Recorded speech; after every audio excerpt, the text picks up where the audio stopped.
ሰብስክራይብ በማድረግ ቤተሰብ ይሁኑ። ቁል እንወድሃለን ያ ረሱላህ ነቢዩን እንወዳለን ለምትሉ ለሚሉ ሰዎች በላቸው ኢን ኩንቱም ቱሒቡነ አላህ ነቢይን መውደድ አላህን ተባረከ ወተዓላ መውደድ ነውና ነቢይንም እንወዳቸው ዓለይሂ ሰላቱ ወሰላም የአላህ መልእክተኛ ስለሆኑ ከአላህ ጋር ስላስተዋወቁን ነውና እውነት አላህን የምትወዱ ከሆነ ለአላህ ብላችሁም እኔን የምትወዱ ከሆነ ፈተቢዑኒ ተከተሉኝ ውዴታችሁን በመከተል አሳውቁ ይሄን ካደረጋችሁ ነው ይሕቢብኩሙላህ አላህ የሚወዳችሁ ነቢይም እውነት የሚወዷችሁ ስትከተሏቸው الإمام أبو حنيفة الإمام مالك الإمام الشافعي الإمام أحمد አራቱ የመዝሀብ ባለቤቶች ምስራቅ ምዕራብ መላው ዓለም ላይ ያለ ሙስሊም የሚከተላቸው አንዳቸውም አላከበሩም። ኢማሙ ሻፊዒ 78 የሚደርሱ ኪታቦች አሏቸው። አንደኛው ኪታብ ውስጥ እንኳን ስለ መውሊድ ያሉት የለም። ስለ ጠሃራ እየተናገሩ ስለ ፍቺ እየተናገሩ ስለ ግብይት እየተናገሩ ስለ ውዴታ አይነቶች እየተናገሩ የነቢይን ዓለይሂ ሰላቱ ወሰላም መውደድ አሁን ላይ የተደረገ ባለው መልኩ በመውሊድ ይገለጻል ብለው ኢማሙ ሻፊዒ ኢማም ማሊክ ማናቸውም ተናገሩ። ቁርአን ውስጥ ከ114 ሱራዎች ውስጥ ከ30 ጁዞች ውስጥ አንድ እንኳን ስለ መውሊድ የተነገረ አንቀጽ የለም።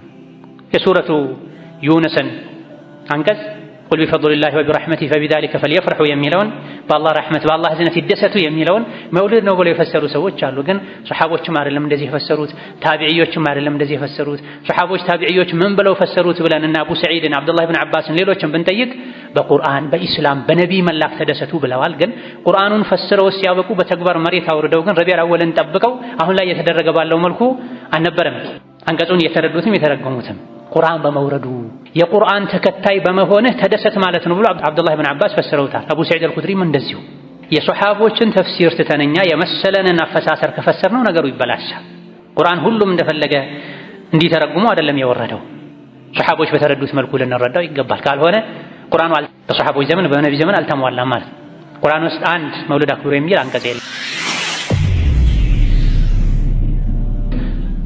ፋጢሚዩን የሚባሉ ሰዎች ነበሩ። ራሳቸውን ወደ ፋጢመቱ ዘህራ የሚያስጠጉ ህዝብ አልወድ ሲላቸው ህዝቡ ዘንድ ቦታ ለማግኘት ለመወደድ የነቢይን መውሊድ እናክብር፣ የፋጢማን መውሊድ እናክብር፣ የዓሊን መውሊድ እናክብር ብለው ጀመሩት። ከዛ በፊትም ቢሆን የነቢይን ዓለይሂ ሰላቱ ወሰላም የተወለዱበትን ቀን ሲራቸውን በማንበብ እሳቸውን በማስተዋወቅ ሰደቃ በማብላት ጣፋጭ ነገር በማከፋፈል ማክበር ተጀመረ። ግን ዑለሞች ሁሉም ተስማምተው አይተው ዝም አላሉም። የተቃወሙ አሉ፣ ያወግዟል። ምን ችግር አለው? ዞሮ ዞሮ የነቢይን መላክ ማመስገን ነው፣ እሳቸውን ማውሳት ነው፣ እሳቸውን ማስተዋወቅ ነው። በዕለቱ ታሪካቸውን ማንበብ፣ ሸማይላቸውን፣ ተፈጥሯቸውን፣ ባህሪያቸውን ማስተዋወቅ፣ በዕለቱ ተሰብስቦ መብላት፣ መጠጣት፣ ምስኪኖችን መርዳት ብቻ ከሆነ ችግር የለውም ብለው የፈቀዱ የተወሰኑ አሉ። ግን መቼ ነው? ነቢዩ ዓለይሂ ሰላቱ ወሰላም የመሰከሩላቸው ሦስቱ ምርጥ ትውልዶች ካለቁ በኋላ ነው። ቢድዓ አዳዲስ ፈጠራ መምጣት ከጀመረ በኋላ ያውም ያኔ የነበሩ አንዳንድ ሊቃውንት ምን ችግር አለው ያሉት በዋነኝነት በዕለቱ ተሰብስቦ ሲራቸውን ማንበብ ላይ፣ ታሪካቸውን ማስተዋወቅ ላይ፣ በዕለቱ ምስኪኖችን ማብላት፣ ደስታን መግለጽ ላይ ብቻ የተገደበ ነበረ። ከጊዜ በኋላ እየሰፋ ሄደ። ከበሮ ገባ፣ ጭብጫቦ መጣ፣ ለቀናት ሆነ ነገሩ።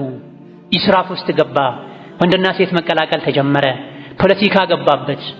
አንወዳችሁም፣ እናንተ ትክክለኛ ሙስሊሞች አይደላችሁም፣ ከኛ ጫንቃ ላይ ዞር በሉ ብሎ ህዝቡ ሲያምጻቸው አንዳንድ መሪዎች እኛ ሙስሊም እንደሆነን ማሳያችን የነቢይን መውሊድ እናከብርላችኋለን፣ የፋጢማን፣ የዓሊን፣ የሐሰንን፣ የሁሰይንን አሉ። ይሄን ያደረጉ ሰዎች በታሪካቸው አንዴ ዑምራ አድርገው ሐጅ አድርገው አያውቁም። ውስጣቸው ሌላ ነው፣ ውጫቸው ነሕመዱሁ ወነስተዒኑሁ ወነስተግፊሩህ ونعوذ بالله من شرور أنفسنا ومن سيئات أعمالنا من يهده الله فلا مضل له ومن يضلل فلا هادي له وأشهد أن لا إله إلا الله وحده لا شريك له وأشهد أن محمدا عبده ورسوله يا أيها الذين آمنوا اتقوا الله حق تقاته ولا تموتن إلا وأنتم مسلمون يا أيها الناس اتقوا ربكم الذي خلقكم من نفس واحدة وخلق منها زوجها وبث منهما رجالا كثيرا ونساء واتقوا الله الذي تساءلون به والأرحام إن الله كان عليكم رقيبا يا أيها الذين آمنوا اتقوا الله وقولوا قولا سديدا يصلح لكم أعمالكم ويغفر لكم ذنوبكم ومن يطع الله ورسوله فقد فاز فوزا عظيما أما بعد فإن أصدق الحديث كتاب الله وخير الهدي هدي محمد صلى الله عليه وعلى آله وأصحابه وسلم تسليما كثيرا وشر الأمور محدثاتها فإن كل محدثة بدعة وكل بدعة ضلالة أوصيكم ونفسي بتقوى الله يا عباد الله فاتقوا الله تعالى حق التقوى يا الله باروچوي الله ያዛችሁን በመታዘዝ የከለከላችሁን በመከልከል ሁሌም በሁሉም ጉዳይ ላይ በሁሉም ቦታ ላይ ጌታ አላህን ፍሩት። ያዛችሁን ሁሌም ታዘዙ፣ የከለከላችሁን ሙሉ በሙሉ ሁሌም ተከልከሉ። ለአኺራችሁ ስንቅ ያዙ። ከስንቆች ሁሉ በላጭ ከስንቆች ሁሉ አዋጭ ስንቅ አላህን ተባረከ ወተዓላ መፍራት ነው። የአላህ ባሮች ሆይ ከአርካን አልኢስላም ከአርካን አልኢማን የኢስላም የኢማን መሰረቶች አንዱ በነቢያችን ሙሐመድ ዓለይሂ ሰላቱ ወሰላም ማመን እሳቸውን ከማንም አስበልጦ መውደድ ነው። ከነፍሱ ከንብረቱ ከቤተሰቦቹ አስበልጦ የሚወደው እኔን ካልሆነ አንድ ሰው አላመነም ብለዋል ነቢያችን ዓለይሂ ሰላቱ ወሰላም። በነቢዩ ዓለይሂ ሰላቱ ወሰላም ማመን እሳቸውን መውደድ፣ እሳቸውን መምሰል፣ እሳቸውን መከተል ማለት ነው። በአላህ የማመን አንዱ አካል በነቢዩ ዓለይሂ ሰላቱ ወሰላም ማመን ነው። ለዚህ ነው አርካነል ኢስላምን ስንቆጥር ሸሃደቱ አን ላ ኢላሃ ኢለላህ ወአነ ሙሐመደን ረሱሉላህ ብለን በአላህ ማመንና በነቢዩ ዓለይሂ ሰላቱ ወሰላም ማመንን እንደ አንድ የምንቆጥራቸው። በአላህ ትክክለኛውን ኢማን የማመን ምልክቱ ነቢዩን ዓለይሂ ሰላቱ ወሰላም መከተል ነው። በአላህ የማመን ምልክቱ ነቢይን መከተል ከሆነ በነቢዩ ዓለይሂ ሰላቱ ወሰላም የማመን እሳቸውን የመውደድም ምልክቱ መገለጫው እሳቸውን መከተል ነው። ለዚህ ነው ጌታ አላህ ተባረከ ወተዓላ በተከበረው ቃሉ ቁል ኢን ኩንቱም ቱሒቡነ አላህ ፈተቢዑኒ ዩሕቢብኩም አላሁ ወየግፊር ለኩም ዙኑበኩም ወላሁ ገፉሩ ረሒም ያለ። የገጠር አካባቢ ሰዎች ወደ ነቢያችን ዓለይሂ ሰላቱ ወሰላም መጡና እርሶን እንወዳለን ያሉ ቃላትን አወጡ ደጋግመው። የውዴታቸው ማረጋገጫ ማስመስከሪያው ተግባር መሆን እንዳለበት፣ መውደዳቸው እውነት እንደሆነ የሚፈተነው በመከተል እንደሆነ ለማሳወቅ አላህ ተባረከ ወተዓላ ይሄን የቁርአን አንቀጽ አውርዷል። ቁል እንወዳለን ያ ረሱላላህ ነቢዩን እንወዳለን ለምትሉ ለሚሉ ሰዎች በላቸው ኢን ኩንቱም ቱሒቡነ አላህ ነቢይን መውደድ አላህን ተባረከ ወተዓላ መውደድ ነውና ነቢይንም እንወዳቸው ዓለይሂ ሰላቱ ወሰላም የአላህ መልእክተኛ ስለሆኑ ከአላህ ጋር ስላስተዋወቁን ነውና እውነት አላህን የምትወዱ ከሆነ ለአላህ ብላችሁም እኔን የምትወዱ ከሆነ ፈተቢዑኒ ተከተሉኝ፣ ውዴታችሁን በመከተል አሳውቁ። ይሄን ካደረጋችሁ ነው ዩሕቢብኩም አላህ የሚወዳችሁ። ነቢይም እውነት የሚወዷችሁ ስትከተሏቸው ነው። ነቢይን ስትከተሉ ነው አላህ ወዷችሁ ወንጀላችሁን የሚመራችሁ። አላህ ተባረከ ወተዓላ መሃሪና አዛኝ የሆነ ጌታ ነው ተብሏል። ይሄን አንቀጽ የተፍሲር ሊቃውንት መመዘኛና መፈተኛ አንቀጽ ይሉታል። ነቢይን የሚወድ ሰው እሳቸውን ከተከተለ አወዷል። እሳቸውን ማይከተል ከሆነ ከእሳቸው ቀደም የሚል ከሆነ ባልሄዱበት የሚሄድ ያላደረጉትን የሚያደርግ ከሆነ ወድጃለሁ ቢልም ነቢይን ዓለይሂ ሰላቱ ወሰላም በሐቂቃው ግን አላህ ዘንድ ነቢይን ወዷል አይባልም። የመሰለውን ነገር አድርጓል ነው የሚባለው። ወከዛሊክ በነቢያችን ዓለይሂ ሰላቱ ወሰላም ማመን የሰጡንን መቀበል፣ ያዘዙንን መተግበር፣ ያላዘዙንን ከመተግበር መታቀብ ነው። ለዚህም ነው በሌላኛው የቁርአን አንቀጽ ላይ ጌታ አላህ ምን ይላል? ወማ አታኩም ረሱሉ ፈኹዙሁ ወማ ነሃኩም ዐንሁ ፈንተሁ ወተቁላህ ኢነላህ ሸዲዱል ዒቃብ። ነቢያችን ዓለይሂ ሰላቱ ወሰላም የሰጧችሁን ያዙ፣ ተቀበሉ፣ ተግብሩ። የከለከሏችሁን ያልሰሩትን ስሩ ብለው ያላዘዟችሁን ደግሞ ከማድረግ ታቀቡ፣ አላህን ፍሩ፣ አላህ ቅጣቱ ብርቱ ነው ይላል። ሐዲት ላይም ፊማ ዩርዋ ዐንሁ ዓለይሂ ሰላቱ ወሰላም ማናችሁም አማኝ ሊሆን አይችልም ስሜቱ፣ ዝንባሌው፣ ፍላጎቱ እኔ ይዤው የመጣሁትን ሸሪዓ ተከትሎ እስካልሄደ ድረስ ብለዋል። አንድ ሰው አማኝ የሚባለው የነቢዩ ዓለይሂ ሰላቱ ወሰላም ተከታይ የሚባለው ወዳጅ የሚባለው ፍላጎቱ ዝንባሌው በሙሉ ሸሪዓን ተከትሎ ከሄደ ነው። የሰው ልጅ ፍላጎቱ ዝንባሌው ከሸሪዓ ኋላ ከሄደ የነቢ ተከታይ ይባላል። ሸሪዓውን ትቶ በዝንባሌው በፍላጎቱ ሌሎች በጀመሩት መንገድ የሚሄድ ከሆነ የነቢዩ ዓለይሂ ሰላቱ ወሰላም ተከታይ አይባልም፣ ሙሉ አማኝም ሊባል አይችልም። የነቢዩ ዓለይሂ ሰላቱ ወሰላም ውዴታ ትልቅ ዒባዳ ነው፣ ጀነት የሚያስገባ ነው። አነስ ብኑ ማሊክ ሰሓቦች ሪድዋኑላሂ ዓለይሂም እኛ ከነቢዩ ጋር ዓለይሂ ሰላቱ ወሰላም በነበረን ቆይታ በጣም ከምንደሰትባቸው ቀናቶች አንዱ የገጠር ሰዎች በሚመጡበት ቀን ነበር ይላል። የገጠር ሰው ሲመጣ ደስ ይለናል፣ ምክንያቱም የመጠየቅ ድፍረት አላቸው። ነቢይንም ዓለይሂ ሰላቱ ወሰላም እንደኛ አይፈሩም። ቢማዕነል ሐዲስ አልፎ አልፎ ስለሆነ ከገጠር የሚመጡትም ብዙ ጥያቄ ይጠይቃሉ። እኛ ደግሞ ጥያቄ አታብዙ ተብለናል። የሚያስፈልጋችሁን ነገር በየጊዜው አላህ ተባረከ ወተዓላ ይገልጽላችኋል። ጥያቄ አታብዙ። ያለፉ ህዝቦች የድሮ ነቢያት ተከታዮች የጠፉት ጥያቄ በማብዛታቸው ነቢያቶቻቸውን መከተል ላይ በመናጋታቸው በመለያየታቸው ነው። ስለዚህ ጥያቄ ዝም ብላችሁ አታብዙ ተብሏል። ይሆን ያልሆነውን አትጠይቁ ማለት እንጂ ጭራሽ አትጠይቁ ማለት አይደለም። የገጠር ሰዎች ግን ሲመጡ ይህ ክልከላ አይገድባቸውም። ሁሌ ስለማያገኙ ነቢይን ዓለይሂ ሰላቱ ወሰላም በድፍረትም ስለሚጠይቁ የገጠር ሰው ሲመጣ ደስ ይለን ነበረ። ከገጠር ሲመጡ ማርና እሸት ይዘው ስለሚመጡ ሳይሆን ሰሓቦች ይደሰቱ የነበረው በእነሱ መምጣት ጥያቄ ተጠይቆ እውቀታቸው ኢማናቸው ስለሚጨምርላቸው ነው። ከዕለታት አንድ ቀን አንድ ሰው መጣና ከገጠር ነቢይን ዓለይሂ ሰላቱ ወሰላም ጠየቃቸው። ያ ረሱለላህ ነቢይን ዓለይሂ ሰላቱ ወሰላም ሰሓቦቻቸውን ትልልቅ ሰዎችን የሚወድ ግን እነሱ ያሉበት ደረጃ ላይ በኢማኑ በተግባሩ መድረስ ያልቻለ ሰው እንደው ምን ይሻለዋል ብሎ ሲጠይቃቸው ነቢዩ ዓለይሂ ሰላቱ ወሰላም አልመርኡ መዐ መን አሐብ አሉት። ሰው ከወዳጁ ጋር ነው የሚሆነው።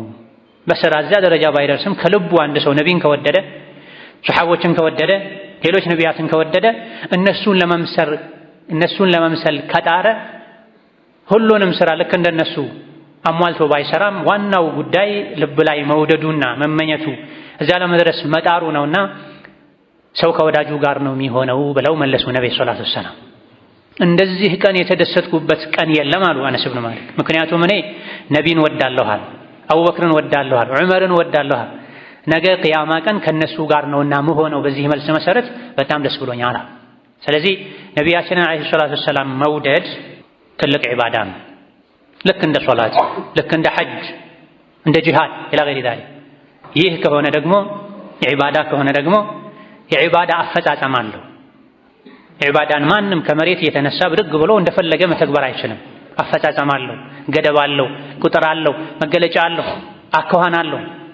ፈጅር ሶላትን ከብርድ ነው የተነሳሁት 2 ብቻ ምን ያደርጋል? መነሳቴ ካልቀረ 5 አደርገዋለሁ፣ 4 አደርገዋለሁ፣ 6 አደርገዋለሁ አይባልም። ፈጅር 2 ረካዓ ነው፣ አይጨመርም፣ አይቀንስም። ዙህር የሥራ ሰዓት ነው፣ የምሳ ሰዓት ነው፣ በዛ 1 ላድርገው 2 ላድርገው አይባልም። ሶላት የሚባል ዒባዳ አለ፣ በጥቅሉ ወደ አላህ መቃረቢያ ነው። አፈጻጸሙ ላይ ለውጥ ማድረግ አንችልም። መሐባ የሚባል ዒባዳ አለ፣ ነቢይን ዓለይሂ ሰላቱ ወሰላም መውደድ፣ አላህን መውደድ። አላህን የወደድኩ ነው ነቢይን የወደድኩ ነው ተብሎ መገለጫው እኛ እንደፈለገን ልናደርገው ልናንጸባርቀው አይገባም። እንዴት ነበረ ነቢይን የወደዱ ሰሓቦች ውዴታቸው የሚያንጸባርቁት? በምን ነበር? ታሪክን ማጥናት። ቀደም ሲል ያነበብነውን የሱረቱ አሊ ዕምራንን አንቀጽ ማጥናት ነው። አሊ ዕምራን 31ኛው አንቀጽ ላይ ኢንኩንቱም ቱሒቡነ አላህ ፈተቢዑኒ፣ ሰዎች መጥተው ነቢይን ነበር እንወድሃለን ያሏቸው። የእሳቸው ውዴታ ከአላህ ውዴታ ጋር የተያያዘ ነው። ራሱን የቻለ ዒባደቱ አልመሐባ የውዴታ ዒባዳ የሚባል ነገር ነው። አላህና መልእክተኛውን መውደድ እንደ አንድ ነው የሚታየውና እርሶን እንወዳለን ሲሏቸው እኔን የምትወዱኝ ለአላህ ብላችሁ ከሆነ የኔ ውዴታ ከአላህ ጋር ስለተያያዘ እውነት የምትወዱኝ ከሆነ ተከተሉኛ ነው። የውዴታ መገለጫው መከተል ነው። በስሜት በግል አስተያየት አይደለም የነቢ ውዴታ የሚሆነው። ደጋግ ቀደምቶች ውዴታቸውን በገለጹበት መልኩ ነው መሆን ያለበት። ነቢ ዓለይሂ ሰላቱ ወሰላም እንደጾሙት መጾም፣ ነቢዩ ዓለይሂ ሰላቱ ወሰላም ለይል እንደሰገዱት መስገድ፣ ነቢዩ ዓለይሂ ሰላቱ ወሰላም እንደለበሱት መልበስ፣ ዒባዳ ነክ የሆኑ ነገሮችን በሙሉ እሳቸው በፈጸሙት መልኩ በመፈጸም እሳቸውን ለመምሰል መጣር እንጂ እሳቸው ያላደረጉትን በማድረግ የነቢይን ዓለይሂ ሰላቱ ወሰላም ውዴታ መግለጽ አይቻልም። ዲኑንና ስሜትን መቀላቀል ነው የሚሆነው። ነቢያችን ዓለይሂ ሰላቱ ወሰላም እውነት የምትወዱኝ ከሆነ መውሊዴን አክብሩ አላሉም፣ ተከተሉኝ እንጂ ያሉት ዓለይሂ ሰላቱ ወሰላም። ዱንያ ላይ 33 ዓመታት ቆይተው አልፈዋል ወደ አኼራ። 40 ነቢይ ከመሆናቸው በፊት አልፏል። እንደው ያ የጃሂልያ ዘመን ነው እንኳ ቢባል በጃሂልያ ዘመን እንኳ ልደታቸውን አንድ ቀን አላከበሩም ነቢዩ ዓለይሂ ሰላቱ ወሰላም። ነቢይ ረሱል ሆነው ቁርአን የወረደ መመሪያ ከሰማይ የመጣ 23 ዓመታት ቆይተዋል። መካ 13 ዓመት፣ መዲና 10 ዓመት። በእነዚህ ድፍን የነቢይነት ዘመናቸው 23 ዓመት ሙሉ አንድ ቀን ነቢዩ ዓለይሂ ሰላቱ ወሰላም አሁን እየተደረገ ባለው መልኩ መውለዳቸውን አላከበሩም። ቢበዛ ይጾሙ ነበር ነው። የተወለድኩበት ቀን ነው ብለው ጾመዋል። በትክክል ነቢዩ ዓለይሂ ሰላቱ ወሰላም የተወለዱበትን ቀን አከብራለሁ ያለ ሰው በየሳምንቱ ሰኞና ሐሙስን ይጾም። በዓመት አንዴ ረቢዑል አወል 12ን ጠብቆ ሳይሆን ረቢዕ ወርን ጠብቆ ሳይሆን ማለት ነው። ማይገናኙ ነገሮችን ማገናኘትም አግባብ አይደለም። በሸሪዓ ጥቅሶች በቁርአን በሐዲሱ መጫወት ነው የሚሆነው። ነቢዩ ዓለይሂ ሰላቱ ወሰላም መውለዳቸውን አክብረዋል። በህይወት ዘመናቸው ሰኞና ሐሙስን ይጾሙ ነበርና ያከብሩ ነው፣ እኛም እናከብራለን። ሰኞና ሐሙስን ምንም ሳንጨምር በመጾም ከሆነ ማክበር ከተባለ ይሄ ይባል ሹክር ነው፣ አላህን ማመስገን ነው። ቁርአን የወረደበት እኔ የተወለድኩበት እኔ የተላኩበት ቀን ነው ብለው 3 ምክንያት ነው የጠቀሱት ይሄን ቀን ሲጾሙ። ታዲያ ይሄን በዓመት አንዴ አልነበረም የሚጾሙት እንጂ አሁን የተደረገ ባለው መልኩ ነቢዩ ዓለይሂ ሰላቱ ወሰላም በህይወታቸው አንድ ቀን መውለድን አክብረው አያውቁም። እሳቸው ራሳቸውን ከፍ ከፍ ላለማድረግ ነው የተዉት ከተባለ የእሳቸውን ቦታ ተረክበው ለ2 ዓመት ከምናምን በሙሉ ስልጣን በሙሉ አቅም ኡማውን የመሩት አቡበክር ስዲቅ አንድ ቀን መውለድ አክብረው አያውቁም። ከእሳቸው በኋላ ለ10 ምናምን ዓመት በሰፊ ስልጣን፣ ግዛት፣ ሀብት ኡማውን የመሩት ዑመር ኢብኑል ኸጣብ አንድ ቀን መውለድን አክብረው አያውቁም። ለ10 ምናምን ዓመት ከዛ ከዑመር በኋላ ኡማን ሲመሩ የነበሩት ዑስማን ለአንድ ቀን መውለድን አክብረው አያውቁም።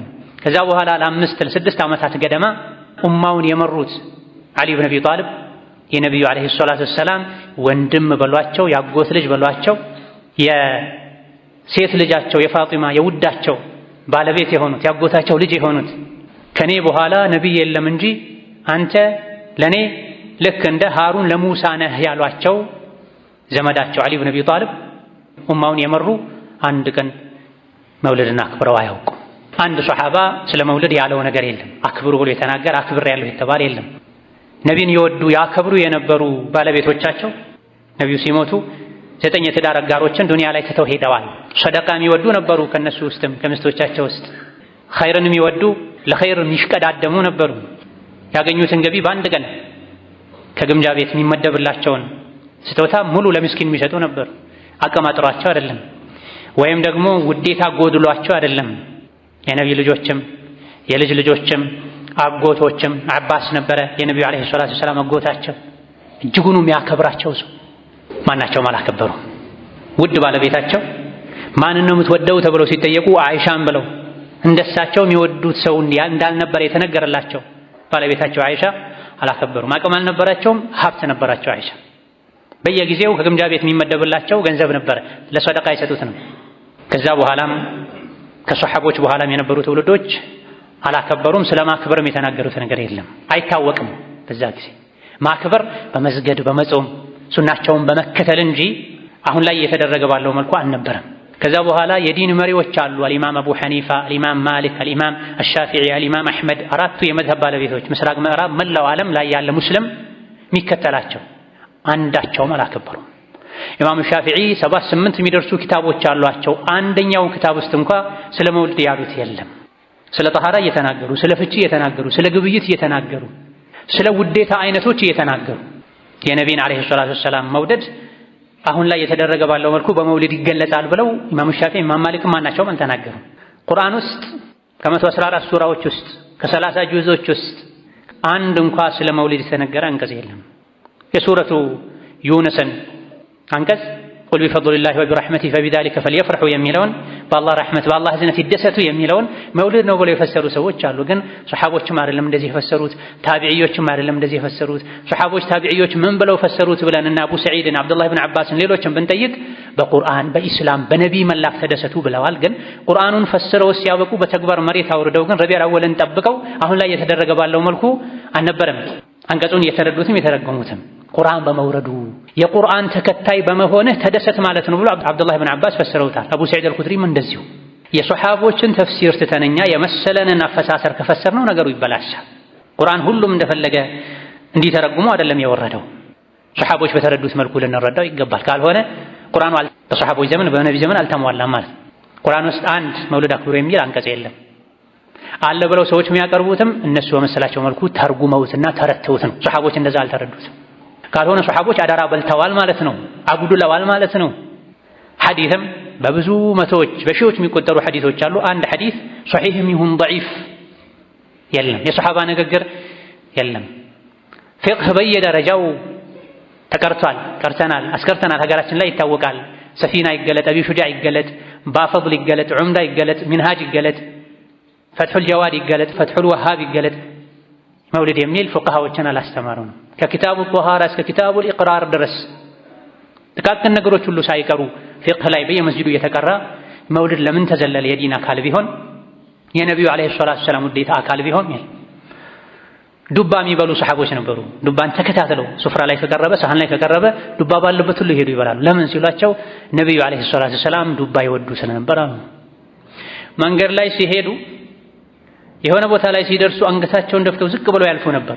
ምን ሆነህ ነው ሲሏቸው በዚህ ጋር ነቢዩ ድሮ ሲያልፉ ዝቅ ብለው አልፈዋልና እኔም ዝቅ ብዬ ማለፍ አለብኝ እሳቸው ተከታኝ ነኝና አሉ። ያኔ ነቢዩ ዝቅ ያሉት ዛፍ ስለነበረ ነው። ከጊዜ በኋላ ዛፉ ተቆርጧል፣ እንቅፋት የለም። ነገር ግን እዚህ ጋር ነቢዩ ዝቅ ስላሉ ዝቅ እላሉ። መንገድ ያለፉ ሽንታቸውን ነቢዩ የተጠቀሙበት ቦታ ላይ ሽንት ሳይኖርባቸው ሄደው የሸኑ ሰዎች አሉ። ምን ሆንክ ሲሏቸው እዚህ ጋር እኮ ነቢዩ ሽንታቸውን ሸንተዋል። እስከዚህ ድረስ የሚከተሏቸው ሰሐቦች፣ ታቢዒዎች መፋቂያ በመጠቀም ነጭ በመልበስ ወዘተ በተለያዩ ነገሮች ነቢን የተከተሉ ደጋግ ቀደምቶች ይህን አላደረጉትም። ማስረጃ የለም ከቁርአንም ከሐዲስም ከሰሐባ ንግግርም ተግባርም ከቀደምት የእስላም ሊቃውንት ንግግርም ይሁን ተግባር መውሊድ የነቢዩ ዓለይሂ ሰላቱ ወሰላም ውዴታ መገለጫ መሆኑን የሚያሳይ ማስረጃ የለም። ከቁርአን ከሐዲስ ከሰሐባ ንግግር ተግባር ማስረጃ አመጣለሁ ያለ ሰው ያምጣ በግልጽ በፍልስፍና ሳይሆን በግል አረዳድ ሳይሆን በግል ትንተና ሳይሆን የሆኑ ሰዎች አድርገውታል ሳይሆን ሰዎች ካለን የሰዎች ፈርጥ ነቢያችን ናቸው ዓለይሂ ሰላቱ ወሰላም። የሰዎች አውራ ዋና ሰሐቦች ናቸው። ሰሐቦች አላደረጉትም። አኩሪ መነሻ የለም። ከጊዜ በኋላ ነው የመጣው። ሰሐቦችን የሚያስወነጅል ነው። ሰሐቦችን አጉድለዋል፣ አስቀርተዋል፣ ነቢይን በሚገባ አልወደዱም፣ እነሱ የፈጠሩትን ክፍተት እኛ እናስተካክለው የሚል መልእክት ያለው ማስረጃ አለኝ የሚል ሰው በማያሻማ መልኩ በግልጽ ገዥ የሆነ ማስረጃ ማቅረብ ይችላል። ግን የለም ተሕሪፍ ካልሆነ በስተቀር يحرفون الكلمة من بعد مواضعه ويقولون إن أوتيتم هذا فخذوه وإن لم تؤتوه فاحذروه ومن يريد الله فتنته فلن تملك له من الله شيئا የሆኑ ቃላቶችን አዛዙረው አገለባብጠው ሱሐባ ታቢዒ ባልፈሰረው መልኩ ፈሰረው የሆነ ማስረጃ የሚሉት ነገር ሊያመጡ ይችላሉ። ይሄ ነው ማስረጃ ብለው ለጃሂሎች ሊያስይዙ ይችላሉ እንጂ ትክክለኛ ማስረጃ ግልጽ የሆነ ማስረጃ የለም። የነቢዩ ውዴታው እኮ የሶላት መሰረት ነው። የነቢዩ ውዴታ የሐጅ መሰረት ነው። የነቢዩ ውዴታ የጾም መሰረት ነው። የዒባዳዎች ሁሉ መሰረት ነው። ምክንያቱም ዒባዳ በዋነኝነት ሁለት መሰረት አለው፣ ሩክን አለው። አንደኛ ለአላህ ብሎ መሰራት፣ ሁለተኛ ነቢይ በሰሩት መልኩ መሰራት አለበት። የትኛውም ዒባዳ ውስጡ ላይ የነቢዩ ኢትባዕ ውዴታ ሱና አለበት። የመሰረቶች ሁሉ መሰረት ነው። ሶላት እንደ ነቢይ እንሰግዳለን፣ ጾም እንደ ነቢይ እንጾማለን፣ ሐጅ እንደ ነቢይ እናደርጋለን፣ ጋብቻ እንደ ነቢይ እንፈጽማለን። መውሊድን ግን የነቢይን ውዴታ እኛ በፈለግነው መልኩ እናንጸባርቃለን መባል የለበትም። ጥቃቅን ነገሮች ሳይቀሩ ጫማ አደራረግ ሳይቀር ጫማ አወላለቅ ሳይቀር መጸዳጃ ቤት እንዴት መገባት እንዴት መወጣት ወዴት መቀመጥ እንዳለብን ተነግሮን የነቢዩ ዓለይሂ ሰላቱ ወሰላም ውዴታ ጉዳይ እንዴት ተተወ?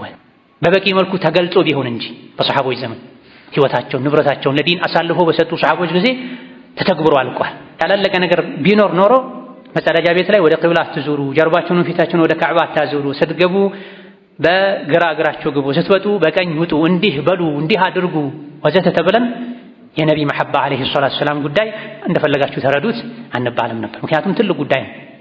በቂ አጥጋቢ መልስ ያስፈልጓል፣ ብይን ያስፈልጓል። ነቢያችን ዓለይሂ ሰላቱ ወሰላም ደግሞ ተረክቱኩም ዐለል መሐጀቲል በይዷ ለይሉሃ ከነሃሪሃ ብለውናል። ወለል ያለ ብርሃናማ የሆነ መንገድ ላይ ትቻችሁ ሄጃለሁኝ በላው። ጨለማ ላይ የተደበሰበሰ ነገር ላይ ትተውን አልሄዱም አለይሂ ሰላቱ ወሰላም። ተረክቱኩም ዐለል መሐጃ አልበይዳ። መሐጃ ማለት ጎላ ያለ ግልጽ የሆነ መንገድ ማለት ጎላ ያለ ግልጽ የሆነ ከመሆኑም ጋር በይዳ ነጭ ነው። ቀንም ሌሊቱም እንደ ቀን ነው፣ ብርሃናማ ነው። የሱና መንገድ የነቢዩ መንገድ አለይሂ ሰላቱ ወሰላም። ይሄን ጉዳይ አላብራሩትም። ከጊዜ በኋላ የመጡ ሰዎች ይረዱት ያስረዱት ብለው ትተውት ሄደዋል ካለን በሐጀተል በይዳ ላይ አልተውንም ማለት ነው። እየጠየቃችሁ ሂዱ መንገድ ላይ የምታገኙትን ሰው ብለውናል ማለት ነው። አይሉንም አለይሂ ሰላቱ ወሰላም። አስራጠል ሙስተቂመን አብራርተው ግልጥ አድርገው ነው የሄዱት። እሳቸው ከመሞታቸው ከቀናት በፊት ዲኑ ሞልቷል። አልየውመ አክመልቱ ለኩም ዲነኩም። መውሊድ ዲን ነው ከተባለ የነቢን አለይሂ ሰላቱ ወሰላም ውዴታ በመውሊድ መግለጽ ዲን ነው ከተባለ ነቢ ከመሞታቸው በፊት ዲኑ እንደሞላ አላህ ነግሮናል።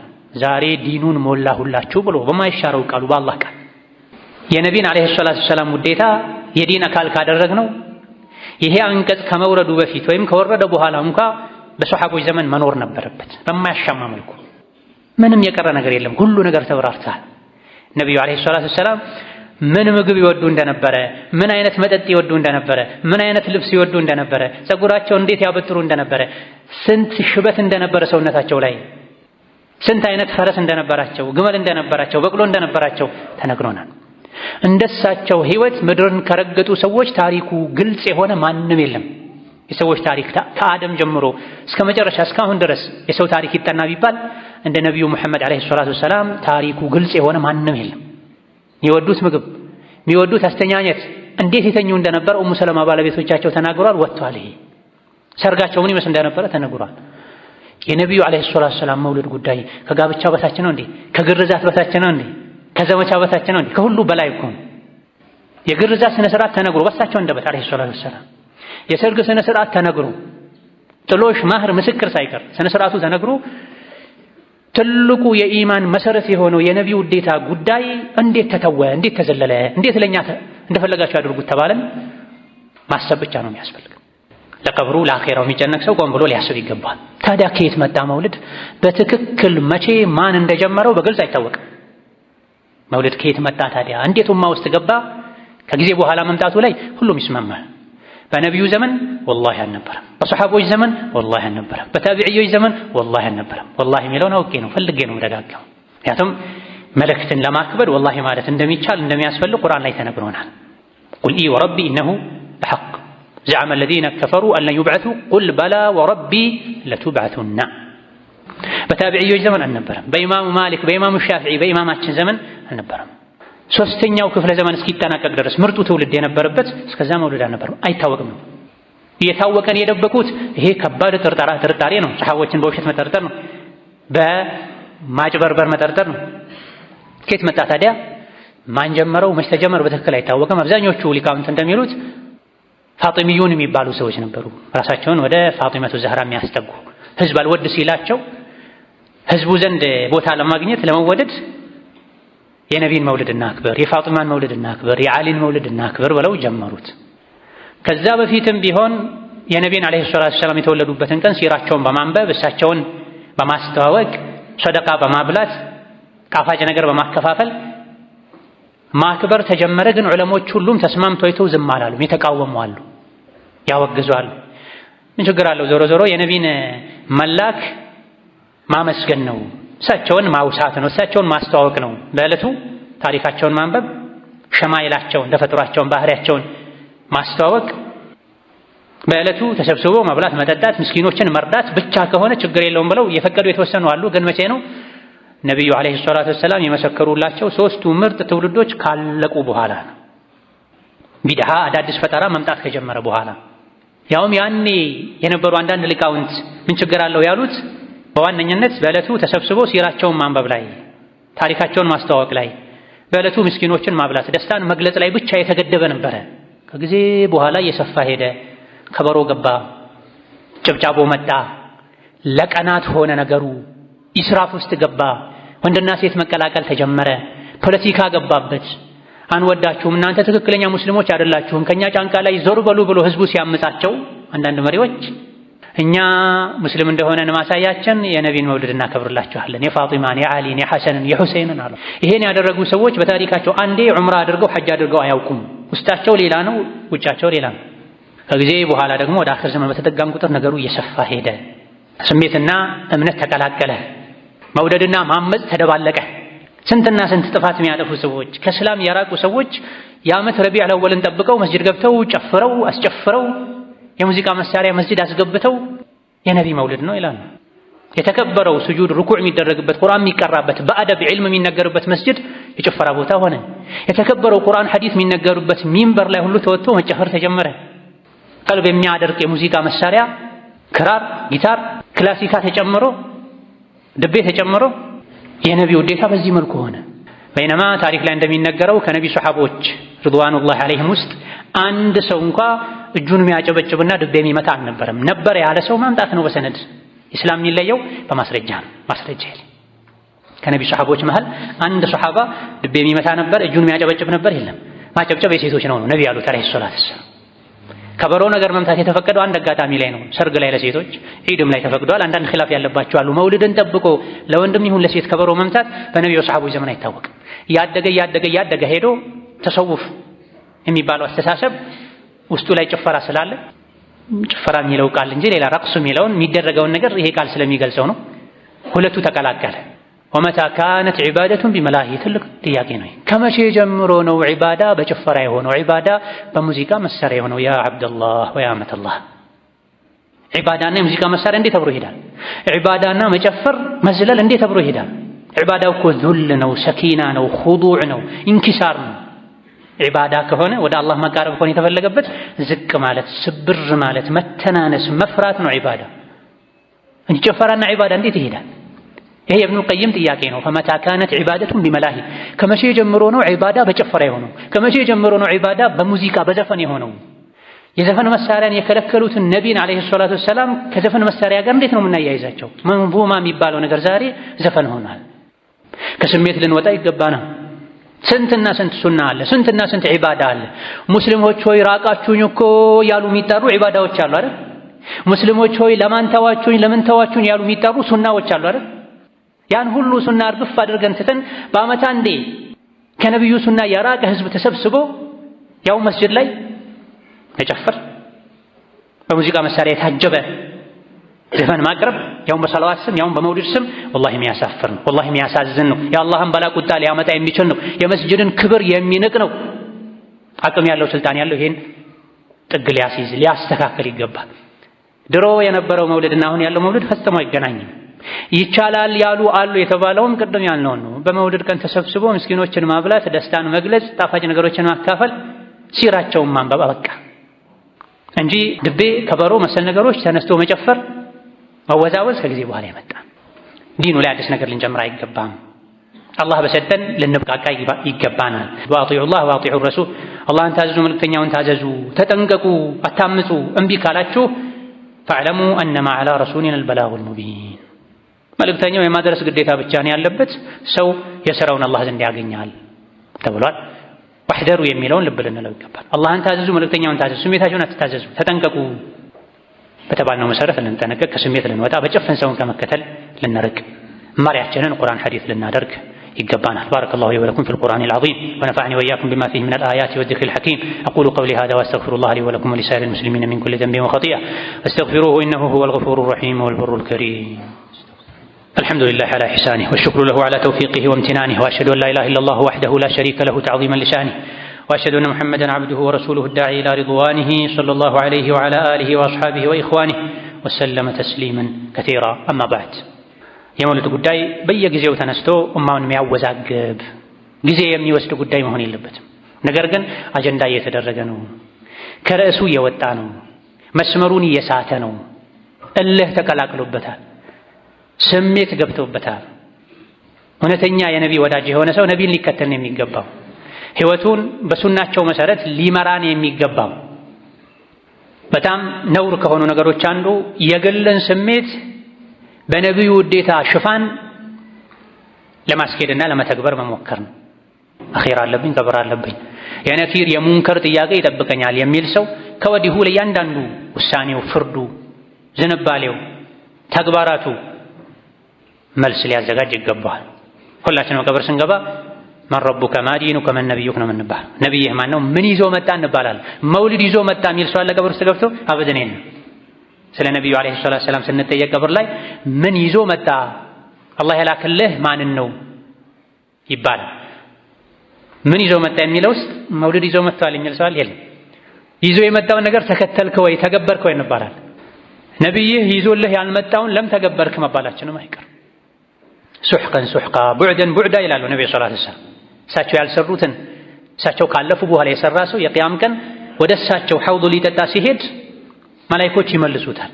የኔ ኡመት እኮ ነው አትመልሱብን ሲሉ አይ እነዚህ እኮ አንተ ከመጣህ በኋላ የሰሩትን አታውቅም፣ ጨምረዋል፣ ቀያይረዋል ይባል። እንግዲያውስ አርቁልኝ፣ ዞር አርጉልኝ ይላሉ ነቢዩ ሰለላሁ ዐለይሂ ወሰለም። እውነት እሳቸውን የሚከተል ሰው ቀብር ላይ የሚሰጠው መልስ አኩሪ መልስ ሊኖረው ይገባል። ታዲያ ቀብር ላይ ሁሉ የሚጠየቀው ስለ ራሱ ነው። ሼኼ ይመልስልኛል የሚባል ነገር የለም። ሰዎች ይመልሱልኛል የሚባል ነገር የለም። ጠይቄ ልምጣ የሚባል ነገር የለም። ሰዎች ሲያደርጉ አይቼ አደረግኩ የሚባል ነገር የለም።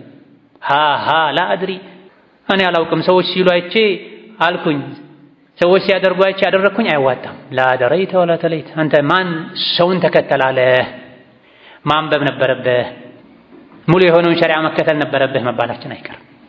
ስለዚህ ለዚህ ጥያቄ መልስ ልናዘጋጅ ይገባ ነው። ወንድሞቼ ሆይ እህቶቼ ሆይ የአኼራ ጉዳይ ቀላል አይደል። በመደጋገፍ የሚታለፍ ነገር አይደለም። ዱንያ ላይ ሲራጠል ሙስተቂምን የነቢን መንገድ የተከተለ አኼራ ሲራጥን ማለፍ ይችላል። ዱንያ ላይ ከነቢዩ መንገድ ከሲራጠል ሙስተቂም ወለም ዘለም ያለ ወጣ ገባ ያለ የአኼራ ሲራጥ እጅግ በጣም ከባድ ነው። አንድ ጥያቄ ቆም ብለን እንጠይቅ ሁላችንም። ሶሐቦች አንድ እንኳ ሶሐባ የነቢን መውሊድ ካላከበረ፣ አንድ ታቢዒ የነቢን መውሊድ ካላከበረ የውዴታ ጣሪያ የደረሰ ውዴታ የነበራቸው ከመሆኑ ጋር ለነቢያችን ዓለይሂ ሰላቱ ወሰላም ከማንም በላይ ነቢን ያከብሩ የነበሩ ከመሆናቸው ጋር የነቢን ውዴታ ዓለይሂ ሰላቱ ወሰላም ከነፍሳቸው፣ ከንብረታቸው፣ ከቤተሰባቸው፣ ከሀገራቸው ውዴታ የሚያስበልጡ ሰሐቦች እንኳን አንድ ሰሐባ ያላከበረ ከመሆኑ ጋር እኛ መውሊድን የምናከብረው ከሰሐቦች የበለጠ ነቢን ወደን ነው። ከሰሐቦች የበለጠ ነቢን አክብረን ነው። ከሰሐቦች የበለጠ ዲኑ ገብቶን ነው። ያንዳንዱ ሰው ቆም ብሎ ከጋጋታው ርቆ ከእልሁ ወጥቶ ራሱን ይጠይቅ። ከነቢዩ ዓለይሂ ሰላቱ ወሰላም ሰሐቦች በላይ ነቢን የሚወድ አለ? የለም፣ አበደን፣ ውሸታም ነው። ከሰሐቦች በላይ እኔ ነቢን ወዳለሁ ያለ ሰው ካለ ውሸታም። የለም፣ ውዴታ በዛ ይብቃ። ነቢን ከማንም በላይ ከመውደዳቸው ከማንም በላይ ከማክበራቸው ጋር ሰሐቦች መውደድን ካላከበሩ ለሰሐቦች የበቃቸው ይብቃኝ። ለኔ ሰሐቦች ያላደረጉትን አላደርግም። የመከተል መለኪያ መመዘኛው ሰሐቦች ናቸው። ምንም የጎደላቸው ነገር የለም። የአቡበክር ስዲቅን ታሪክ እናውቃለን። ህይወታቸውን ለነቢ ሰጥተዋል፣ ገንዘባቸውን ሰጥተዋል። ከሰሐቦች ውስጥ መሽቶ እስኪነጋ የሚጨንቃቸው ነበሩ። ያ ረሱላህ አንዳንዴ ማታ ነግቶ እርሶን እስካገኝ ድረስ ይጨንቀኛል። አንድ ቀን አብረን ውለን አዳር ብቻ ስለተለያየን እስኪነጋ የሚናፍቁኝ ከሆነ ነገ አኼራ ላይ ጀነት እንኳ ብገባ እርሶና እኔ ደረጃችን በጣም የተራራቀ ነው የሚሆነው። ይሄ ደግሞ የበለጠ ያስጨንቀኛል ብሏቸዋል። አንድ ሌሊት እስካዩዋቸው የሚናፍቋቸው ሰሐቦች የነቢን ዓለይሂ ሰላቱ ወሰላም መውሊድ አሁን እየተባለ የተደረገ ባለው መልኩ ፈጽመው አላከበሩም። ያከበሩት ሸሪዓቸውን በመከተል እውነተኛ የነቢዩ ውዴታና አክብሮት በሄድንበት ሁሉ እሳቸውን በመምሰል ነው መገለጥ ያለበት እንጂ አለባበሱ የነቢን ማይመስል፣ የፀጉር አያያዙ የነቢን ማይመስል፣ የንግድ ሁኔታው የነቢን ማይመስል፣ አነጋገሩ ነቢን ማይመስል ሰው በዓመት አንዴ መጥቶ ጨፍሮ ሄዶ ነቢን ወደድኩ ላ ነፍሴን ወደድኩ ስሜቴን ወደድኩ ነው መባል ያለበት። ሐቁ ይሄን ነገሮችን መቀባባት፣ ስያሜዎችን መቀየር ፈጽሞ አይገባም። አቡበክር ስዲቅ ነቢን አይወዱም ነበር ማለት ነው። ዑመር ነቢን አይወዱም ነበር ማለት ነው። አቡ አዩብ አልአንሷሪ ኻሊድ ብን ዘይድ አልአንሷሪ ታላቁ ሰሐቢ ነቢዩ ዓለይሂ ሰላቱ ወሰላም ከመካ ወደ መዲና ሲሄዱ እቤቱ በማረፍ አላህ ያከበራቸው ሰው ናቸው። አቡ አዩብ አልአንሷሪ ዲን ላይ ኖረው ለዲን ሞተዋል። በስተርጅና ከሀገራቸው ርቀው እስከ ጥግ ሄደው የተቀበሩት እዛው አካባቢ ነው። ብዙ 100 ኪሎ ሜትሮችን አቋርጠው ሄደው ጂሃድ ያደረጉ ኢሮፓ ሀገር ጥግ ላይ ሄደው የሞቱት የተቀበሩት። ይህ ሱሐቢ ነቢዩ ዓለይሂ ሰላቱ ወሰላም ቤታቸው ሲያርፉ የቤታቸው 2 ፎቅ ነበር፣ 2 ደረጃ ነበር። ነቢዩን ዓለይሂ ሰላቱ ወሰላም ከታች አድርጓቸው ነበር። አቡ አዩብ ከባለቤታቸው ጋር ከላይ ይኖሩ ነበር። እንዴት ነው ነቢዩ ያሉበትን ወለል ጣሪያ መረግጠው ብለው ይሳቀቁ ነው። ደጋግመው ነቢዩን ጠየቋቸው፣ ያ ረሱላህ እኔ እየከበደኝ ነው፣ እርሶ ከስር ሆነው እኔ ከላይ እርሶ ከስሩ ያሉትን ጣሪያ ወለል መርገጥ ከብዶኛልና እባክዎትን እላይ ይሆኑ አለች። አይ እኔ እኮ ብዙ እንግዳ ይመጣብኛል አይመችም፣ ለኔ የሚመቸው ታች ነው። እሺ ብሎ የከበደው ሄደ። ምግብ ያበሰሉ ይልካሉ፣ ወተት ይልካሉ፣ ነብዩን ይንከባከባሉ። ታድላ ሌሎች ያላገኙትን ክብር አግኝተዋል። መስጂዱ አልቆ ከዛ በኋላ የነብይ ቤት ተሰርቶ ወደ ቤታቸው እስከሄዱ ድረስ አቡ አዩብ አልአንሷሪ ቤት ነው የኖሩት። ታዲያ ከዕለታት አንድ ቀን ከባድ ነገር ገጠማቸው። ከባለቤታቸው ጋር አብረው ላይ ሆነው ውሃ ፈሰሰ። ውሃው ወደ ታች ተንጠባጥቦ ነቢ ላይ እንዳይንጠባጠብ ብለው ቶሎ ብለው ያለቻቸው አንድ ልብስ ብቻ ናት ቤታቸው ውስጥ የሚለብሷት አንድ ልብስ ናት ሲተኙ። ያችን አንሶላ ቶሎ ብለው አምጥተው ወለወሉት ወደ ታች እንዳይወርድ። ከዛ በኋላ በጣም ተደናግጠው ነቢ ጋር ሄደው ያ ረሱላህ ዛሬ እንዲህ ነገር ተከስቷል፣ ካሁን በኋላ ፈጽሞ እኔ ከላይ አልሆነም ብለው ነቢዩ አለይሂ ሰላቱ ሰላም የከበዳቸው የአቡ አዩብ አልአንሷሪን ስሜትና ፍላጎት ለመጠበቅ ብለው ጣሪያ ላይ ወጥተው መኖር ጀመረ። ይሄን ያደረጉት አቡ አዩብ አልአንሷሪ መውሊድ አከበሩ ወይ አላከበሩ? ዑመር አከበሩ ወይ አላከበሩ? አብዱላህ ኢብኑ አባስ ያጎታቸው ልጅ አከበሩ አላከበሩ? ከሰሃቦች ውስጥ ሀብት ንብረቱን አጥቶ ነቢን ለማግኘት ይሄዳል። ንግድ ላይ የተሰማሩ የእንስሳት እርባታ ላይ የተሰማሩ ሰሃቦች ነበሩ። እኔ ከእንስሳቴ ጋር ዱር ለዱር የተሽከረከርኩ ከነቢይ ጋር አለይሂ ሰላቱ ሰላም የመሆንን እድል ያጣሁ ነው ብለው ትተዋል። የእንስሳት እርባታ ዑቅባ ኢብኑ ዓሚር የሽቶ የጨርቃጨርቅ ንግድ ነበራቸው እና አቡ ደርዳ ንግዳቸውን ትተው ከነቢይ ቁጭ ብለዋል። እስከ ዛሬ ብዙ ኸይር አምልጦኛል፣ ስለዚህ ከእሳቸው ጋር መዋል ማደር መጓዝ አለብኝ ብለው ይሄን ሁሉ ትተዋል። እነዚህ ሰሃቦች ነቢይን አይወዱም ነበር። ወሃቢ ነበሩ ዛሬ እንደሚባለው። እነሱም የጀሃነም ናቸው ዛሬ እንደሚባለው። መውሊድ ማያከብር ወሃቢ ነው፣ የነቢይ ጠላት ነው። ነቢይን የሚጠላ መውሊድ ማያከብር የጀሃነም ነው የተባለ ነው ዛሬ። አቡበክር የጀሃነም ናቸው፣ ዑመር የጀሃነም ናቸው፣ አቡ ደርዳ የጀሃነም ናቸው፣ አቡ አዩብ አልአንሷሪ የጀሃነም ናቸው። እልሁ ይቅርብን፣ አላህን እንፍራ፣ በስሜት አንነዳ። አንዳንድ አላህን ይፈራሉ ዲን ያውቃሉ የሚባሉ ሰዎች የሚናገሩት ንግግር ከቁርአን አይብለጥብን፣ ከሐዲስ አይብለጥብን። ወደ ቀልባችን እንመለስ። ቁርአንና ሐዲስ ያልበቃው ምንም አይበቃው። የቂያም ቀን አላህ የሚጠይቀን ስለ ቁርአንና ሐዲስ ብቻ ነው። ቁርአንና ሐዲስ ውስጥ ስላለው ብቻ ነው የሚጠይቀን። ቁርአንና ሐዲስ ውስጥ ስላልነበረው ነብዩ አለይሂ ሰላቱ ወሰላም ስላላስረከቡን ነገር አላህ አይጠይቀን። መውሊድ ለምን አላከበርክም ብሎ አላህ ከጠየቀኝ በሙሉ ልብ ቁርአንም ሐዲስም ላይ የለም ነቢይም አላደረጉትም ለዛ ነው ያላከበርኩት ይላል ማያከብር ሰው። ያከበረ ሰው ግን አንተ ጌታዬ አክብር ብለኸኛል፣ ነብዩ አክብር ብለውኛል፣ ቁርአን ውስጥ አለ ሐዲስ ውስጥ አለ አይልም። ቢበዛ ሊል የሚችለው ምንድነው? መሻይኾች ሲያከብሩ አየሁ ነው። አላህ እኮ መሻይኾችን ተከተል አላለህም በነቢ መንገድ ካስከተሉህ እንጂ። ኢዳ በቁርአንና ሐዲስ ልንብቃቃ ልንረጋጋ፣ የቀብር ጉዳይ ሊያሳስበን ዳኛችን ቁርአን ሐዲስ ሊሆን ይገባል። አላህ ተባረከ ወተዓላ ሁላችንም ወደ ትክክለኛው መንገድ ይምራን፣ ትክክለኛው መንገድ ላይ ያጽናን፣ ሐቁን ሐቅ አድርጎ ያሳየን፣ ለመከተልም ያብቃን፣ ባጥሉን ባጥል አድርጎ ያሳየን፣ እንዳይቀላቀልብን እንዳይመሳሰልብን ከባጥል አላህ ተባረከ ወተዓላ ያርቀን። ከነብዩ ኡመት ውስጥ ሐቅ ላይ ነኝ ብሎ የሚያስብ ሐቅ ላይ ያልሆነ አላህ ወደ ሐቅ ይመልሰው። ከነብዩ ኡመት ሐቅ ላይ ነኝ ብሎ የሚያስብ ሐቅ ላይ ያልሆነ አላህ ተባረከ ወተዓላ ወደ ሐቅ ይመልሰው። اللهم وحد صفوفنا واجمع كلمتنا، اللهم وحد صفوفنا واجمع كلمتنا. ربنا هب لنا من أزواجنا وذرياتنا قرة أعين واجعلنا للمتقين إماما. آمين والحمد لله رب العالمين وصلى الله وسلم على نبينا محمد وعلى آله.